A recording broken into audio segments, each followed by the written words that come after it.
Hello friends, welcome to science and engineering. And अगर आप electrical engineering और diploma के छात्र हैं और एग्ज़ाम की तैयारी कर रहे हैं तो ये वीडियो आपके लिए है। इसमें हम लोग महत्वपूर्ण short type questions, long type questions and MCQs करेंगे जो आपको इलेक्ट्रिकल मशीन्स 2 में बहुत ही हेल्प करेगी। तो हम लोग स्टार्ट करते हैं शॉर्ट टाइप क्वेश्चन से। पहला क्वेश्चन है, what is 3 phase induction motor. तो एक 3 फेज इंडक्शन मोटर क्या होता है? तो ये 3 phase induction motor is a type of AC motor. कैसा मोटर है? एसी मोटर है। That operates on electromagnetic induction, जो इलेक्ट्रोमैग्नेटिक इंडक्शन पे काम करता है। Next, it has a stator that creates rotating magnetic field. इसके पास जो स्टैटर होता है वो रोटेटिंग मैग्नेटिक फील्ड प्रोड्यूस करता है। एंड ए रोटर, और जो रोटर होता है that follows it to produce torque. जो रोटर होता है वो स्टैटर को के रोटेटिंग मैग्नेटिक फील्ड को फॉलो करता है और जिससे टॉर्क प्रोड्यूस होता है। ये सेल्फ स्टार्टिंग होता है, नेचर में खुद से स्टार्ट होता है एंड इंडस्ट्री में बहुत ही बड़े पैमाने पे यूज़ किया जाता है। नेक्स्ट क्वेश्चन की तरफ बढ़ेंगे। Why does an induction motor always run at less speed than synchronous speed. जो ये इंडक्शन मोटर होता है वो हमेशा कम स्पीड पे क्यों चलता है? तो इसका आंसर जानेंगे। The rotor must always lag behind the synchronous speed to maintain relative motion with the rotating magnetic field. ये थोड़ा पीछे रहना पड़ता है ताकि रोटेटिंग मैग्नेटिक फील्ड के साथ रिलेटिव मोशन बना रहे, और यही रीजन है जिसके कारण इंडक्शन और टॉर्क प्रोड्यूस होता है। ठीक है। Next question, explain the concept of slip in and induction motor. ये स्लिप क्या है इंडक्शन मोटर में, है ना? तो slip is the difference between synchronous speed and rotor speed. और एक चीज़ और जानेंगे कि it is needed for torque generation, और इसका वैल्यू 2 से 6% के बीच में होता है। ठीक है। Next is, why is star delta starter use for large induction motors. Large induction motors के लिए स्टार डेल्टा स्टार्टर्स का क्यों यूज किया जाता है? तो star delta starters reduces starting current by first connecting the motor in a star connection and then switching to delta after acceleration। मतलब star delta starter पहले मोटर को स्टार कनेक्शन में जोड़ता है जिससे शुरुआती करंट कम होता है, फिर स्पीड बढ़ने के बाद उसे डेल्टा में बदल दिया जाता है। ठीक है। Next question, what is the function of rotor resistance in A slip ring induction motor. ये रोटर रेजिस्टेंस का क्या फंक्शन है, क्या काम है ना?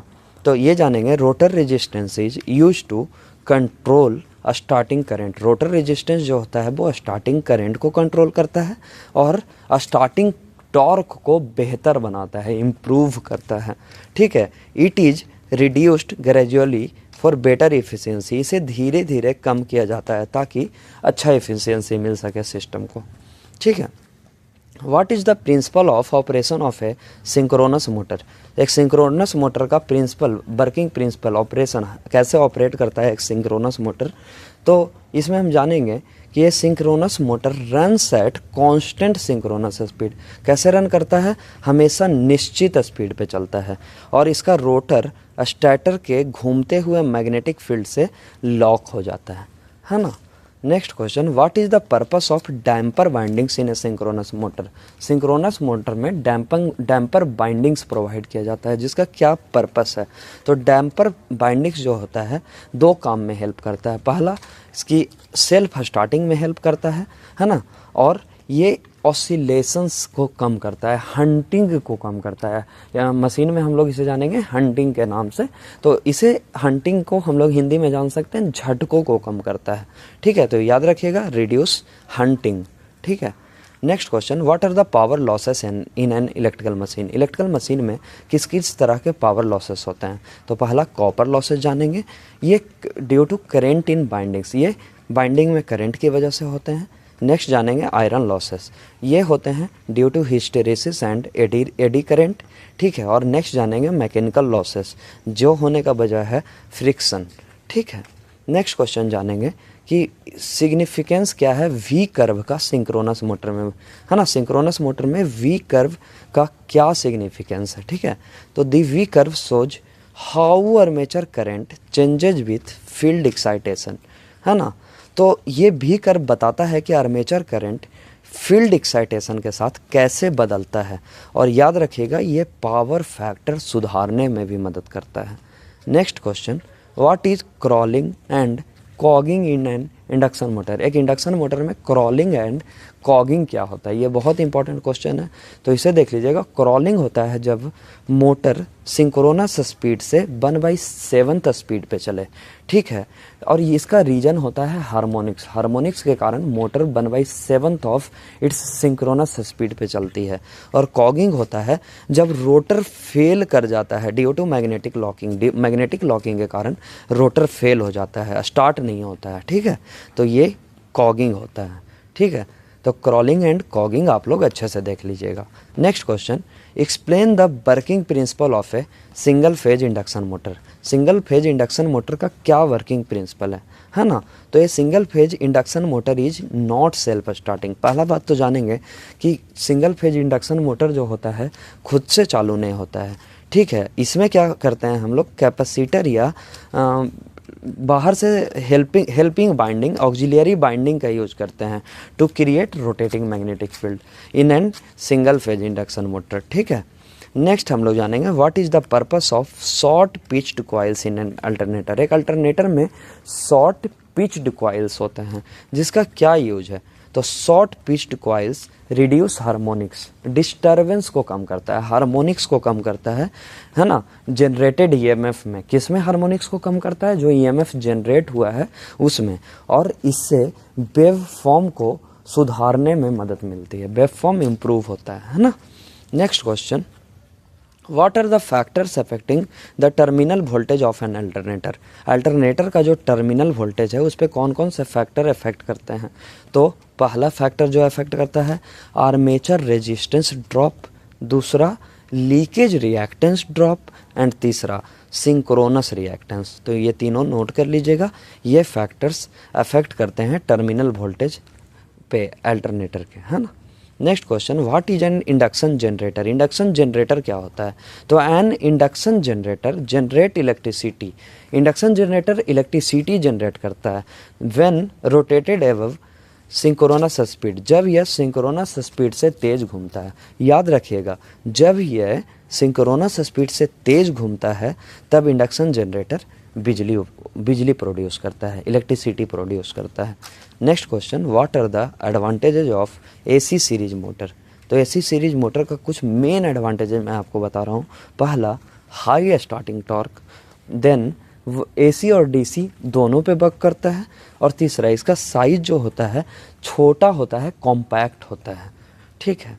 नेक्स्ट हम लोग बढ़ेंगे लॉन्ग क्वेश्चन की तरफ। तो मैंने आपको 14 लॉन्ग क्वेश्चंस दिए हैं, ठीक है। तो ये सारे आपके एग्जाम के लिए बहुत इंपॉर्टेंट है। अगर हम लोग पहला का बात करें, हम लोगों ने शॉर्ट क्वेश्चन जितने डिस्कस किए हैं आप लोग देखेंगे कि लॉन्ग क्वेश्चन में उनके कुछ पार्ट्स मिलते जा रहे हैं हमें, ठीक है। तो हम लोग देखेंगे explain the construction and working of 3 phase induction motor with NEET diagram. आपको डायग्राम बनाना है 3 फेज इंडक्शन मोटर का और उसके वर्किंग के बारे में बताना है। तो मैं आपको कुछ बेसिक चीज़ें बता देता हूँ कि 3 फेज इंडक्शन मोटर में स्टेटर होता है, रोटर होता है। सेकेंड चीज़ कि स्टेटर में 3 फेज बाइंडिंग होती है, और जो रोटेटिंग मैग्नेटिक और जो होता है ना वहाँ रोटेटिंग मैग्नेटिक फील्ड बनाती है ना। ये स्टेटर में 3 फेज बाइंडिंग होता है और रोटेटिंग मैग्नेटिक फील्ड बनाता है। और एक चीज़ और जान लीजिए कि रोटर 2 टाइप्स के होते हैं, squirrel cage and slip ring, ठीक है। और इसका वर्किंग अगर आपको बोला जाए तो जब इसमें याद रखिएगा एसी सप्लाई दिया जाता है तो स्टेटर में रोटेटिंग फील्ड बनता है और रोटर करंट इंड्यूस करता है और मोटर चलने लगती है, ठीक है। नेक्स्ट क्वेश्चन कि टॉर्क इक्वेशन निकालना है इंडक्शन मोटर का, ठीक है। तो इंडक्शन मोटर का टॉर्क इक्वेशन हम लोगों को कैसे निकालेंगे आपको पता होना चाहिए, ठीक है। और ये क्यों टॉर्क इक्वेशन का है ना, टॉर्क इक्वेशन निकाला जाता है इंडक्शन मोटर में, तो इसका रीज़न जान लीजिए। इससे हमें पता चलता है कि मोटर का परफॉर्मेंस है ना स्लिप और वोल्टेज पर कैसे डिपेंड करता है। देखिए एक मोटर का जो परफॉर्मेंस होता है ना वो वोल्टेज पे तो डिपेंड करता ही है, उसके साथ साथ स्लिप पे डिपेंड करता है। तो टॉर्क इक्वेशन से हम लोगों को इस चीज़ का पता चल जाता है, ठीक है। तीसरा है torque slip characteristics of an induction motor with a graph बनाना है आपको। टॉर्क और स्लिप के कैरेक्टरिस्टिक्स के बीच में, उसके गुण के बीच में। ठीक है, तो इसका ग्राफ टॉर्क और स्लिप के बीच में रिलेशन दिखाएगा। और एक चीज़ याद रखिएगा कि जब कम स्लिप होगा, स्लिप लो स्लिप होगा, 2 से 6% होगा, उस पर मोटर कांस्टेंट स्पीड देता है ना। और जब मोटर का स्लिप हाई हो जाएगा तो स्टार्टिंग टॉर्क ज़्यादा हो जाएगा। लेकिन एक चीज़ है कि स्टार्टिंग टॉर्क तो ज़्यादा हो जाएगा लेकिन इफ़िशियंसी उस टाइम में कम हो जाएगा। कब? जब स्लिप हाई होगा, और लो स्लिप पे कांस्टेंट स्पीड देगा। नेक्स्ट हम लोग बढ़ेंगे, different method of speed control in induction motor. Induction motor में स्पीड को कैसे कंट्रोल करते हैं, उसके इंडक्शन मोटर के स्पीड को हम लोग कैसे कंट्रोल कर सकते हैं। तो इसमें 3 मेथड है, हम लोग जानेंगे। पहला रेजिस्टेंस कंट्रोल है ना, रोटर रेजिस्टेंस कंट्रोल। ठीक है, इसका मतलब है कि स्लिप रिंग मोटर में रोटर रेजिस्टेंस बढ़ाकर स्पीड कंट्रोल किया जा सकता है। ठीक है, दूसरा है वोल्टेज कंट्रोल।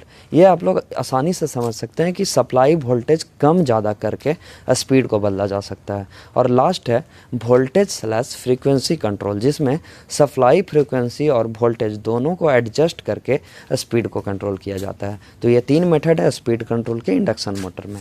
अगला है स्क्वायरल केज और स्लिप रिंग इंडक्शन मोटर में आपको कंपेयर करना है और उसके एप्लीकेशंस का लिखना है। तो आप इसे देख लीजिएगा और इसको कंपैरिजन कर लीजिएगा अच्छे से, इंपॉर्टेंट क्वेश्चन है। नेक्स्ट हम लोग जानेंगे कि वर्किंग एंड कैरेक्टरिस्टिक्स ऑफ है synchronous motor with A V curve.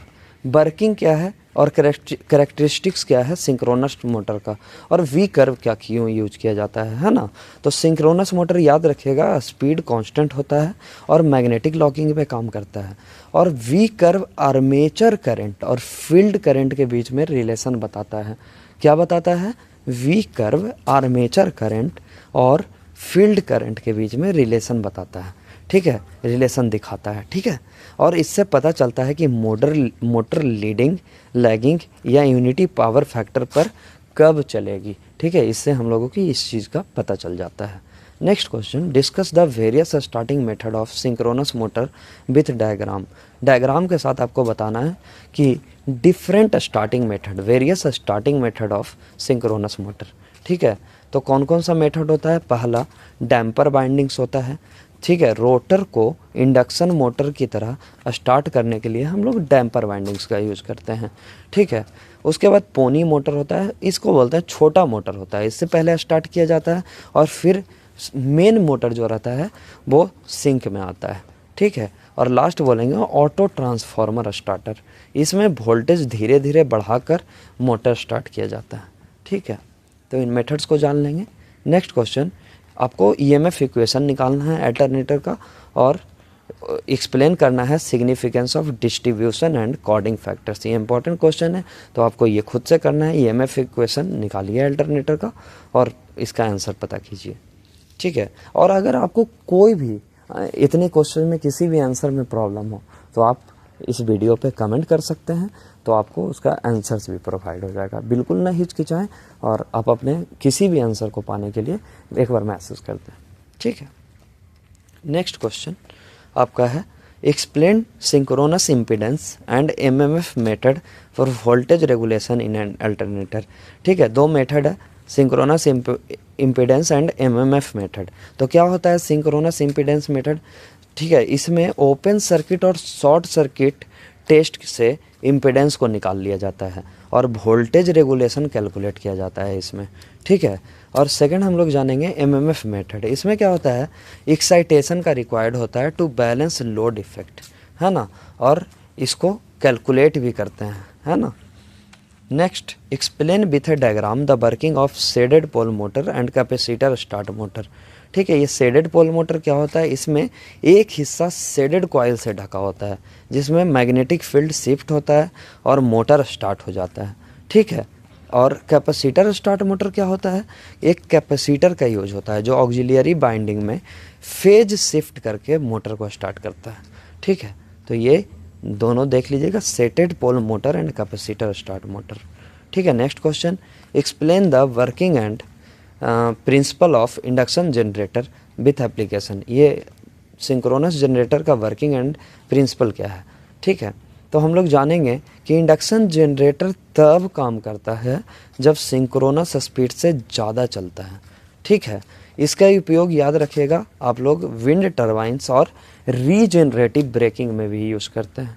ठीक है, और याद रखिएगा a induction generator will work only if जब मोटर सिंक्रोनस स्पीड से ज़्यादा स्पीड पे चलेगा।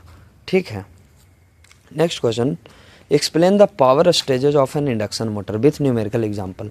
ठीक है, इसमें आपको क्या करना है कि पावर स्टेजेज बताना है कि इंडक्शन मोटर का, कि उसमें क्या हुआ, इनपुट कैसे मिला, आउटपुट कैसे मिला और क्या क्या हुआ।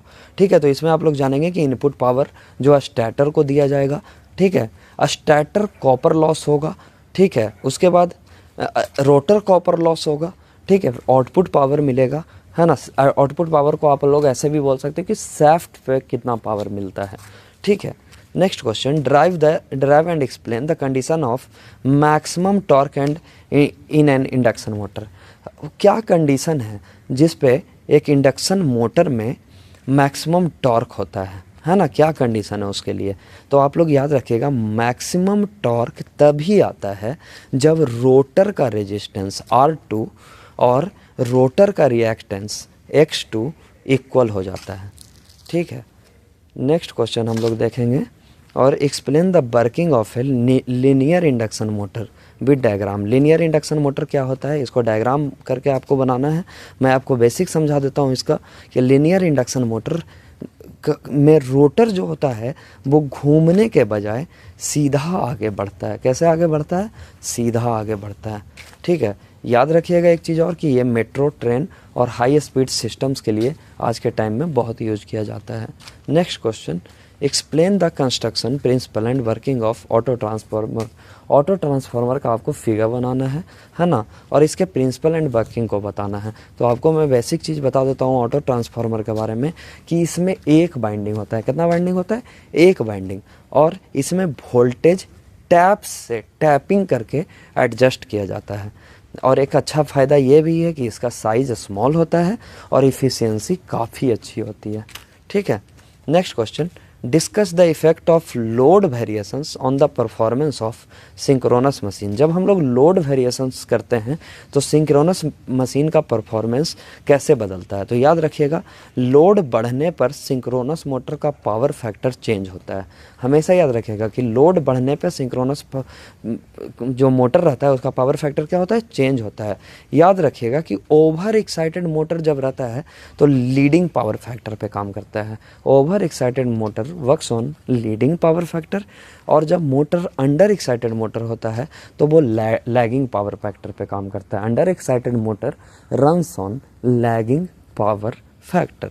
ठीक है, नेक्स्ट हम लोग MCQ 7-8 क्वेश्चन है, और बहुत बेसिक बहुत सिंपल क्वेश्चन है, जो आप लोगों ने शॉर्ट क्वेश्चन और लॉन्ग क्वेश्चन में कंप्लीट भी कर लिया। ये आपके कॉन्सेप्ट को अच्छा कर देंगे। तो ये 8 क्वेश्चन हम लोग 2 मिनट के अंदर कंप्लीट कर लेते हैं। ठीक है, तो इसको देख लेंगे। Which motor is mostly used in industries. तो हम लोग जानेंगे कि इंडक्शन मोटर इंडस्ट्री में सबसे ज़्यादा यूज होता है। ये याद रखिएगा, क्योंकि ये सेल्फ स्टार्टिंग है, इसका मेंटेनेंस कम है। ठीक है, तो इसमें आप टिक मार दीजिएगा induction motor. Next question, the synchronous speed of a 4 pole 50 hertz motor he.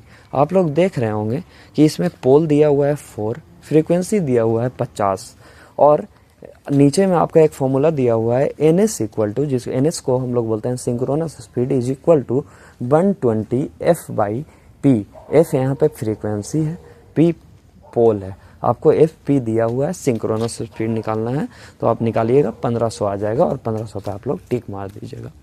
Next question, slip in and induction motor is usually. एक इंडक्शन मोटर में स्लिप यूजुअली कितना होता है। तो याद रखिएगा 2 से 6% के आसपास होता है। तो इस ऑप्शंस को देखते हुए हमें लग रहा है कि इसका आंसर होगा 5%।